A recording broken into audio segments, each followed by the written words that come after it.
يلا اتنشطي وتعالي معايا كده نبدأ مع بعضينا واقلبي المطبخ بتاعك. لو عندك اي شوية مواعين او عندك اي كركبة في المطبخ، يلا نقوم مع بعضينا كده ونشجع بعض ونخلصهم. طبعا اللي عارفني وعارف ان انا يوم الجمعة ما بعملش حاجة بيبقى عارف وواخد على ان يوم السبت عندي بيبقى المطبخ يضرب يقلب. الحمد لله، وتعالوا نقول اللهم صل وسلم على سيدنا محمد. نقول بسم الله ونبتدي مع بعضينا.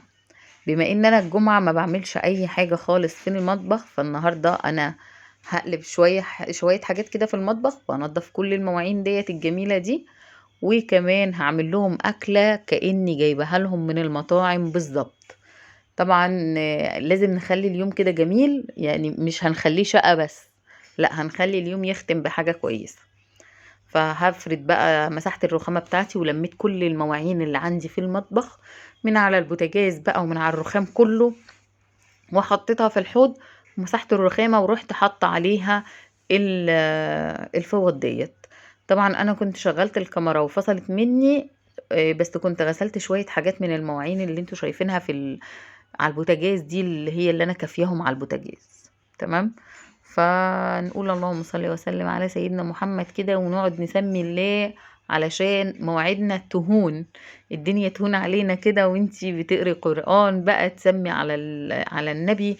إيه تقعدي بقى يعني ايه، افتكري في حاجات حلوة. ما تقعديش تخنقي في نفسك وتقولي ايه، ياه هو كم المواعين ده انا هقعد اغسله، لا ما تحبطيش في نفسك. انا من الناس اللي بتكره حرفيا المواعين، بس ما ينفعش ان انا اسيب البيت كده بالمنظر ده يعني خالص. فهبدأ ان انا اغسل مواعين القمر ديت كده واصفيها. يفضل طبعا ان انتي تصفي المواعين قبل ما تدخليها المطبخ عشان ما تعملش ولا اي بكتيريا ولا اي حشرات في المطبخ بتاعك. طول ما انتي بتتعاملي بالطريقة دي عمرك ما هتلاقي حشرات بإذنك يا رب في المطبخ بتاعك. طبعا انا كنت على طول بصفي واحط على طول في المطبقية بالنسبة للاطباق والكوبايات. بس النهاردة قلت لا، انا هصفي كل المواعين وبعد كده ارصهم كلهم مرة واحدة، مش هخلي حاجة مبلولة في المطبخ من جوه. وطبعا هنعمل يوم مع بعض، اليوم ده قرب جدا، اللي هو التنظيفة الكبيرة بقى ديت، قبل بقى ما الشتا تهجم بقلب جامد علينا.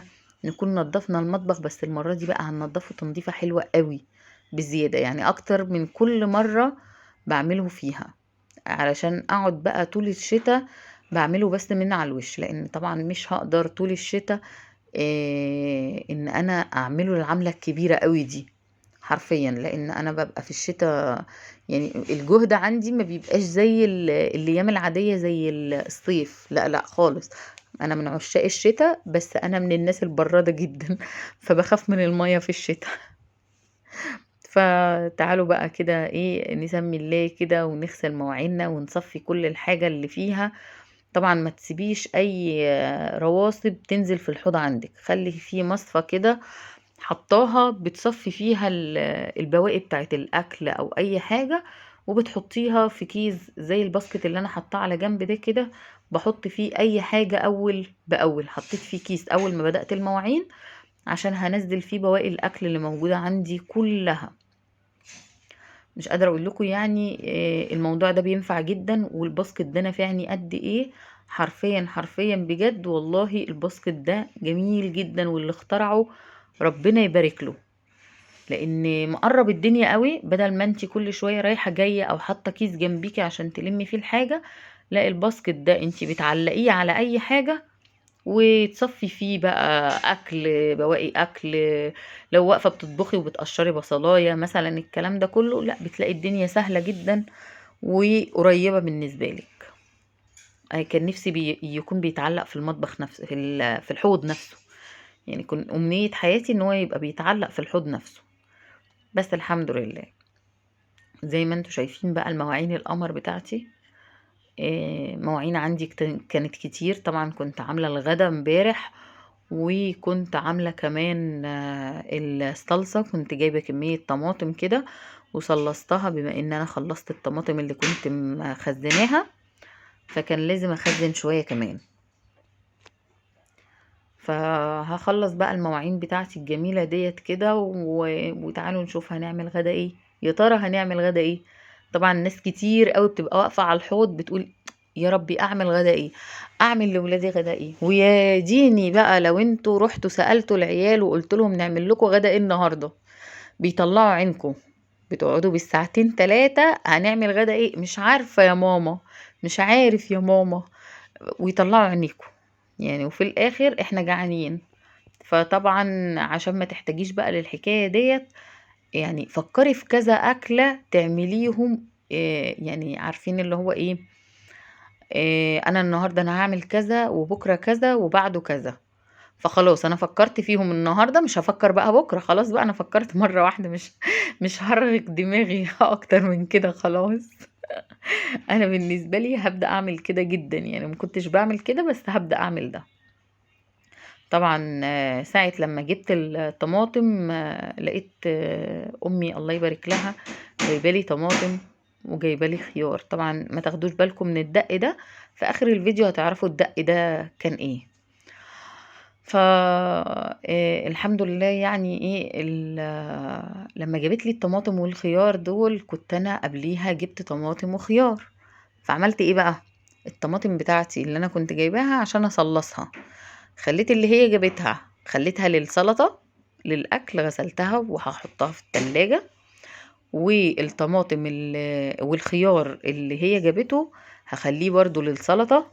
لكن الخيار اللي انا جبته عملت فيه ايه بقى، مسكته إيه، قطعته نصين، كل خيارايه قطعتها نصين كده، اللي هو الخيار الصوب ده، لكن هي كانت جايبالي خيار بلدي. الخيار الصوب ده قطعته كل واحدة اتنين واحدة اتنين، ورحت منزلاه في البرطمان بتاع الزيتون. مش قادرة اقول لكم ان انا بعديها بيوم اكلت منه كان طعمه عامل ازاي. يعني انا حطيته امبارح، تمام، وانا بعمل الطماطم اللي هو الجمعة، السبت انا اكلت منه مع الاكلة اللي انا عملتها ديت النهاردة. فانتوا مش متخيلين الاكل كان عامل ازاي، والخيار كان طعمه سكر زي يعني كأنك جايباه من بره وبيقرش كده. احلى حاجة في الخيار ان هو يبقى بيقرش، فكان جميل جدا. حلوة الفكرة دي، زي السيرافيس دي، يعني انا كنت جايباها من 6 اكتوبر. قلت لكم ساعة لما انا جبتها، ما شاء الله السيرافيس دي نفعتني جدا يا جماعة، وكانت طالعة حلوة قوي. عايزة اقول لكم ان انا شبه تقريبا خلصت المواعين بتاعتي زي ما انتوا شايفين كده. بصوا ادي الحلل اللي انا يعني غسلتها قبل الكاميرا ما تفصل معايا. هبدأ بقى ان انا ارش البوتاجاز بتاعي وهسيبه شوية. ونقعت المعالق والشوك والحاجات ديت طبعا بقالها يوم في الحوض، فطبعا الحاجة دي الاكل نشف عليها، فكان لازم ان انا افك كل الكلام ده. فحطيتهم في بولة كده وحطيت فيها مية سخنة، 3 دقايق بالظبط كنت بغسل فيهم وانا واقفة، يعني ما رحتش في اي حتة. هغسلهم كلهم كده وهسيبهم وابخ بقى البوتاجاز بتاعي، علشان لو في اي دهون عليه. كان طبعا وقع عليه طماطم وانا بصلص الطماطم، فلازم اطلع بقى كل الدهون دي. بصوا دي السكينة ديت جيت اغسلها لقيتها طلعت من بعضي يعني مش عارفة اقول لكم ايه. السكاكين دي يا جماعة خلي بالكم منها، اللي هي السكاكين المشرشرة اللي بايد بلاستيك، اللي هي بتتباع ب5 جنيه وب7 جنيه والكلام ده. انا كنت جايبة 2 علشان السندوتشات بتاعت الفينو بتبقى سهلة قوي وانتي بتفتحيها بالسكاكين دي. فجيت اغسلها لقيت الاتنين طلعوا من بعضيهم. بصوا انا العيال هنا قالت لي بقى ان المدرسة جت، فكان لازم اقفل كل حاجة واروح اشوف المدرسة. رحت شفتها وجيت شفته بسرعة شفته بسرعة ازاي، يعني ما اقدرش اسيبكم والله ما اقدرش، اكيد انا عملت ستوب طبعا يعني. هشطف بقى كل الكلام ده كده واحطه عشان يتصفى كله. من احلى الحاجات اللي جبتها فعلا ومستمتعة جدا جدا جدا بيها، الطقم بتاع المعالق السيليكون البرتقاني ده اللي انا معلقاه. يعني هبقى اوريهولكوا في مرة. يعني حرفيا حرفيا الطقم ده جميل جميل جميل جميل. النوع بتاعه حلو قوي. ولو انتي نسيتي المعلقة مثلا وانتي بتعملي الاكل في قلب الحلة ورحتي تعملي حاجة ورجعتي، السيليكون بتاعه سيليكون حراري، فبيستحمل درجة الحرارة العالية.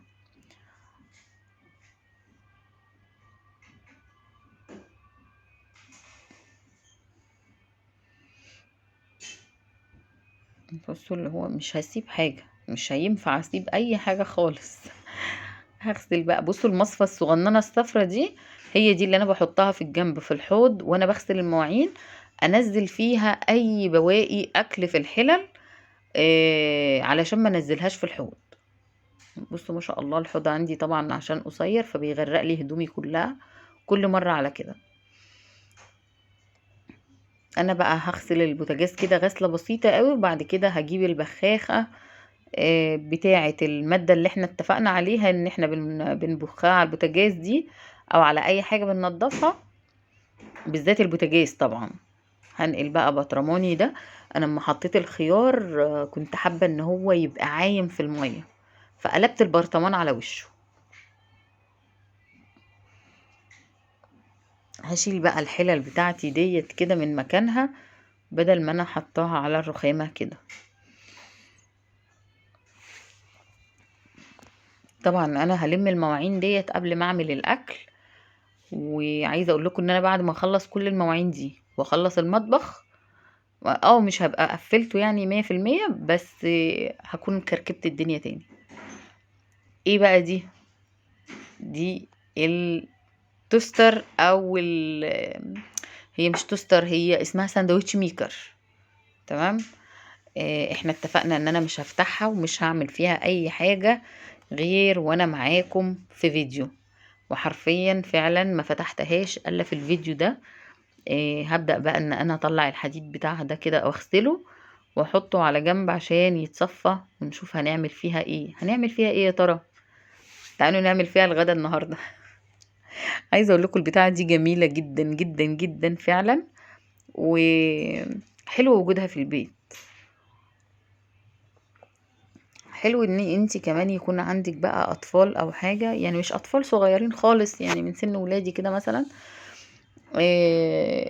وتحط لهم حاجة زي دي كده على الرخامة يحطها. مجرد مثلا يسخن فيها سندوتش، يعمل فيها سندوتش جبنة سايحة بدل ما يشغل الميكرويف. الكلام ده كله حلوة وجميلة وسهلة وما بتاخدش اي حيز نهائي. يعني هي صغنونة حرفيا. بصوا الحديدة بتاعتها دي اسمها ايه، الجريلاية بتاعتها قد ايه، صغننة قد كف الايد. فانتوا متخيلين حجمها قد ايه، يعني هي اكبر من حجم الايد بحاجة بسيطة. هحط بقى الحوامل دي بتاعة البوتاجاز في قلب الحوض عشان لما بخهم يبقوا في الحوض ما ينزلوش اي رواسب على الارض او حاجة.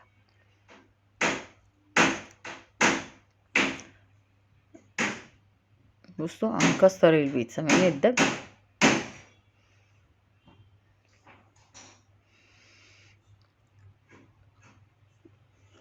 انا هنا جبت بقى البخاخة بتاعتي اهي، هبخ عليها وابخ على البوتاجاز وهسيبهم 5 دقايق بالظبط، او يمكن اقل من ال5 دقايق كمان، عشان يتظبطوا. يعني انزل من عليهم اي دهون، وطبعا الطماطم الجميلة اللي باتت عليهم. انا هنا خلصت البوتاجاز بتاعي ورجعت الحوامل بتاعته عليه، وشلت المواعين بتاعتي كمان. ما خلصتش المطبخ بتاعي 100%. تمام. لا مش زي ما انا ببقى حابة ان انا اعمله. تمام. لميت الدنيا بس كده علشان خاطر ان انا ابدأ اعمل الاكل. طب ايه اللي هنعمله اكل؟ انا قطعت بطاطس عشان احمرها في الاير فراير بس، او في القلاية الهوائية. وجبت البخاخة بتاعة الزيت اللي انا عملتها للاير فراير دي، لقيتها مش راضية تطلع زيت، مش عارفة ليه يعني، للأسف. شايفين البتاعة اللي في ايدي دي؟ مش عارفين انتوا اللي هيحصل لها دلوقتي، هتنتحر. ف... فالمهم البخاخة ما رضيتش تشتغل، فجبت الزياتة الصغننة دي الجميلة دي. دي انا كنت جايباها في طقم كده، وكانت عندي من زمان جدا. فحط انا فيها زيت زيتون، فقلت ايه اجرب البطاطس في الاير فراير بنقطتين زيت زيتون. وحرفيا حطيت على البطاطس وحطيتها في القلاية، وسبتها بقى تتحمر. وكان في شريحة بطاطس مش متقطعة. هقطع بقى انا فلفل رومي اخضر، ماشي، وهقطع طماطم حلقات. شفتوا انا شلتها منين؟ انا شلت الزياتة من على الرخامة دي من جنب الاير فراير، حطيتها الناحية التانية على البوتاجاز. انا اللي عملت فيها كده والله، يعني مش قادرة اقول لكم انا زعلانة عليها، بس الحمد لله قدر الله ما شاء فعل، ربنا معوض مخلف. عايزة اقول لكم ان انا قطعت بقى فلفل اخضر، ما جبتش فلفل الوان المرة دي، طبعا الحاجة غالية، فجبت فلفل اخضر بس.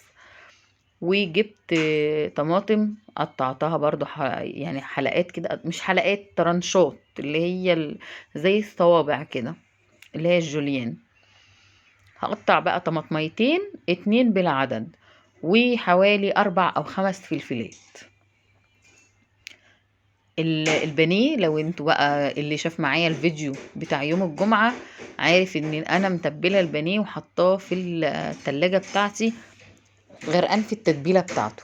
عملنا امبارح منه البطاطس اللي على وشها بانيه متقطع، والنهاردة هنعمل منها الشاورما اللي في الايه، في الساندويتش ميكر. وهنعمل كمان معاها بطاطس اللي هي يعتبر من غير زيت اهو. بصوا البتاع اهي، بصوا بقى هتقع مني، ما وقعتش دلوقتي، لا يبقى لسه. هو انا مش فاكره ايه اللي خلاها وقعت، يعني انا حركت حاجه تقريبا، مش فاكره. هقطع بقى بصلايه كده. انا حطيت شويه زيت زيتون في الطاسه دي. يعتبر الاكله دي يا جماعه اكله صحيه، اللي حابب ان هو ياكل شاورما وهيموت عليها ياكلها بالطريقه دي. شاورما صحيه وفي سريعه، وبصوا ما فيهاش اي اضرار نهائي، نهائي حرفيا، غير حاجه واحده عشان ابقى صريحه، غير الطحينه. بس طبعا الطحينه دي اختياري، انا ما كنتش حاطه في كل السندوتشات اللي انا كلتها ما حطيتش فيها طحينه. السندوتشات اللي ولادي كلوها كلها كنت حاطه فيها طحينه. حتى انتوا هتاخدوا بالكم وانا بعمل، في انا حاطه فيه طحينه وفي مش حاطه فيه طحينه. هنا انا حطيت تعالى اقول لكم انا بعمل الشاورما ازاي.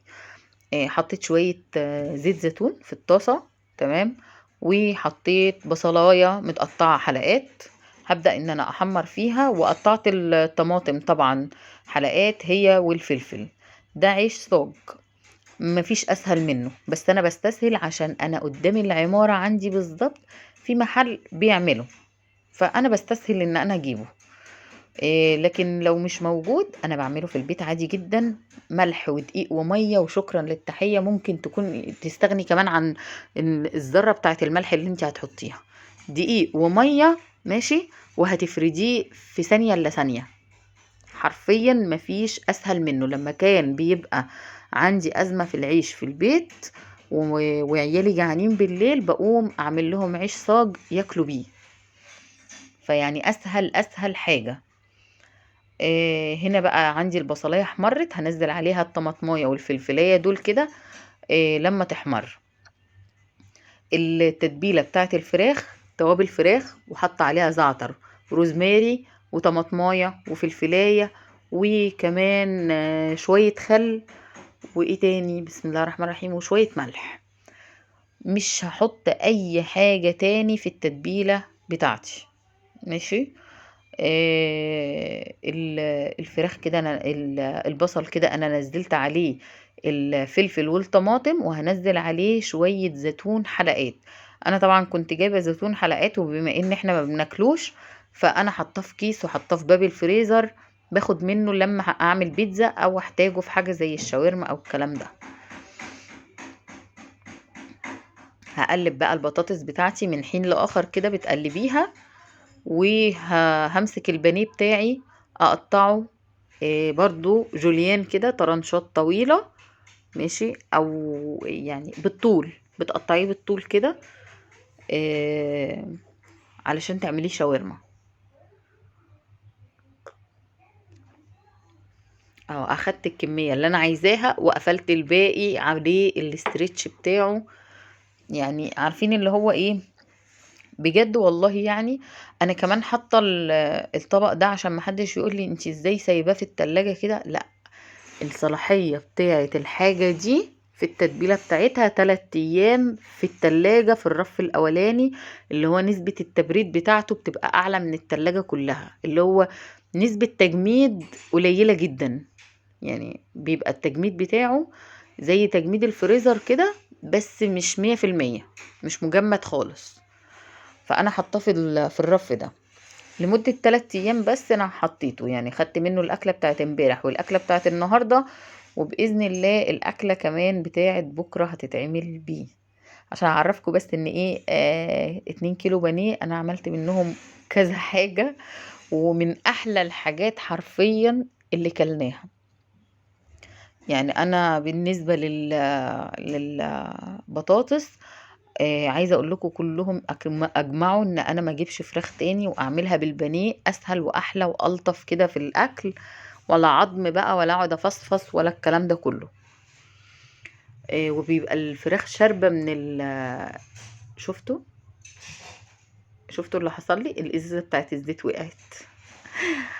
وقعت. عايزه اقول لكم بصوا اتدشت 600 حته، بس الحمد لله قدر الله وما شاء فعل. كده كده انا عندي واحده تانية، انا عندي منها الطقم كان جاي فيه 2، فكنت حاطه واحده فيها زيت حار وواحده فيها زيت زيتون. فالحمد لله بتاعت زيت الزيتون راحت الى مصيرها الاخير، ولا اللي ما مسواها الاخير. عندنا التانية ربنا يخليها لنا يا رب. زي ما انتوا شايفين كده هبدأ اطلع بقى اول طاسة من البطاطس واحط التانية. لا لسه شوية.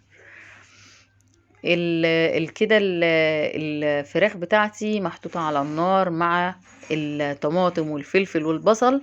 هحط عليهم شوية روزماري تاني زيادة، وهحط عليهم كمان شوية زعتر زيادة. يعني دي الحاجات اللي انا حطيتها.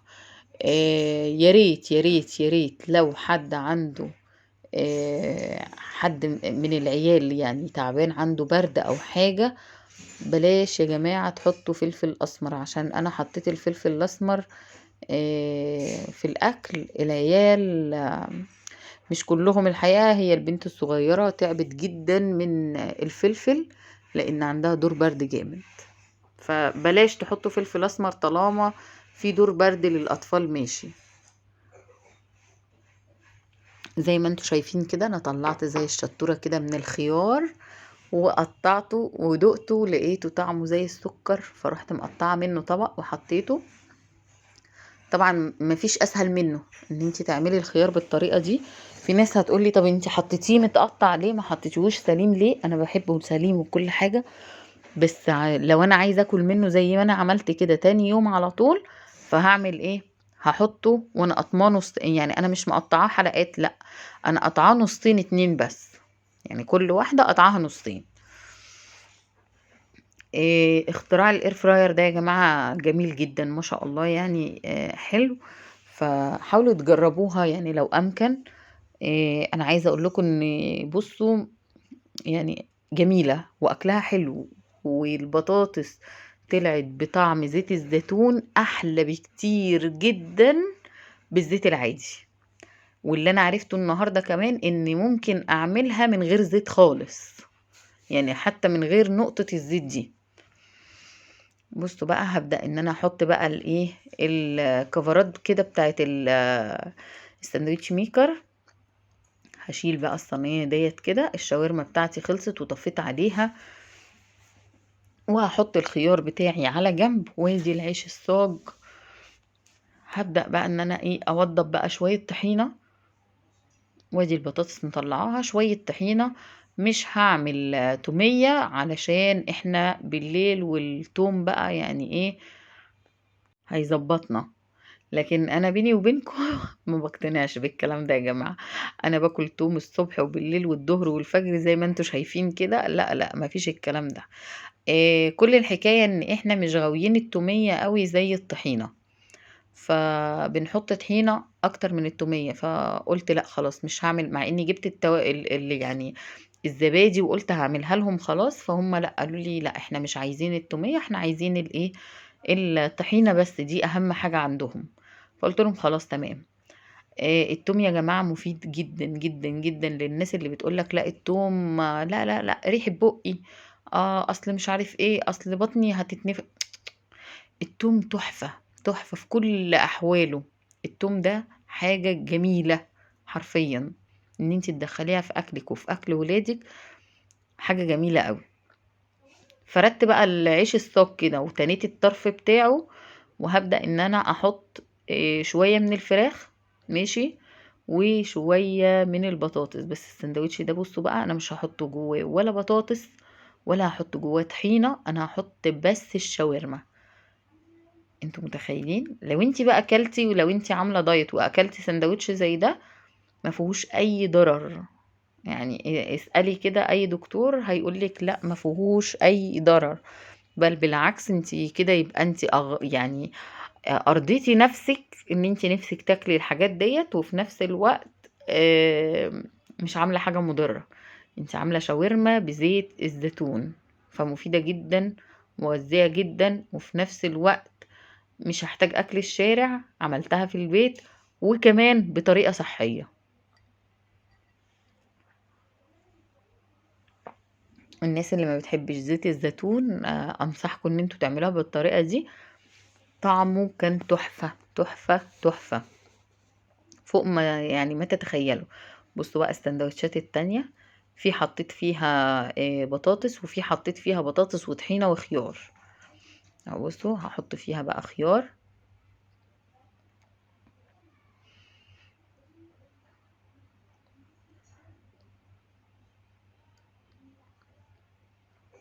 طبعا كل واحد وعلى حسب هو بيحبها ازاي. بصوا هحط في دي طحينة، واحط بقى فيها كل الحشوات، يعني كل الحاجة. كل واحد يقدر يحشي الورق بتاعة العيش الصاج دي بالطريقة اللي تعجبه. ممكن بدل ما انت تعملي شاورما الفراخ دي تعملي شاورما لحمة، ممكن بدل ولا شاورما لحمة ولا شاورما فراخ ممكن تعصجي شوية لحمة مفرومة وتحطيها جواها. ممكن بدل ده وبدل ده كمان تروحي عاملة حاجة كمان تانية، تحطي جواها حتت جبنة وزيتون وخيار وطماطم والحاجات دي كلها كده، وتحطيها برضو في السندوتش وتحطيها لولادك في اللانش بوكس. يبقى فطار خفيف بالنسبة لهم كده، يروحوا بيه المدرسة وجميل وهيبقوا فرحانين بيه جدا. ففيها أفكار كتير جدا، مش حاجة واحدة. بصوا أنا واخدة منديل حطيت عليه شوية زيت وهمسح بيها الجريل، يعني انا مش هحط اي مادة دهنية تاني، هما بس النقطتين دول اللي انا مسحتهم بمنديل.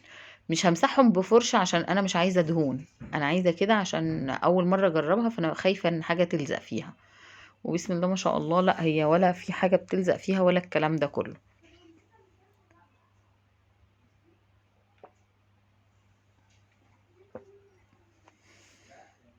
بقفل بقى الزرار بتاع الامان ده كده، وهي بتاخد وش فوق وتحت مع بعضيهم في نفس الوقت. يعني ما عارفين اللي هو ايه، انا عندي اللي هو الجريل، اللي هو اسمه جريل، ما اعتقدش ان ليه اسم تاني. آه هو ده حاجة وده حاجة، هو ده انا جايباه بس عشان الوافل، فقلت اجرب بقى في موضوع الساندوتش كده بالطريقة ديت. لقيت الموضوع لا جامد. انا كنت بعمل الشاورما في الجهاز التاني، يمكن انا عملته في اول فيديوهات ليا في القناة، كنت عاملة فيديو للشاورما تقريبا في الجهاز التاني ده. فانا جبت ده عشان الوافل والحاجات بقى الحلويات دي، فقلت اجرب بقى ان انا اعمل فيه كده، يعني زمايلي في الشغل عملوه كده وانا قلت اجرب انا كمان. فعملت الطريقة دي عجبتني قوي. حوار زرار الامان اللي هم عاملينه ده بيخلي السندوتش يتكبس جوه، فياخد التضليعة بتاعت الجريل. طبعا انا بما ان عندي ورق زبدة فقلت لا ما افتكس ليه، يعني ليه يعني ما افتكس كده. وبصوا، بصوا الجمال، شايفين سندوتش جايباه من بره الواحد مش هيقل عن 45 جنيه فيما فوق. يعني اقل سندوتش شاورما هتجيبيه. بصوا شايفين، انا عامله 10 سندوتشات بسم الله ما شاء الله، ما باتش منهم سندوتش.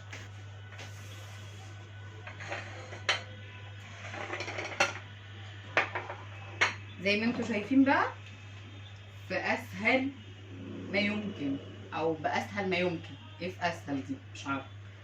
بصوا، شاورما وفي البيت باسهل طريقه. عملنا الغدا وكركبنا المطبخ تاني وهنرجع نكمله.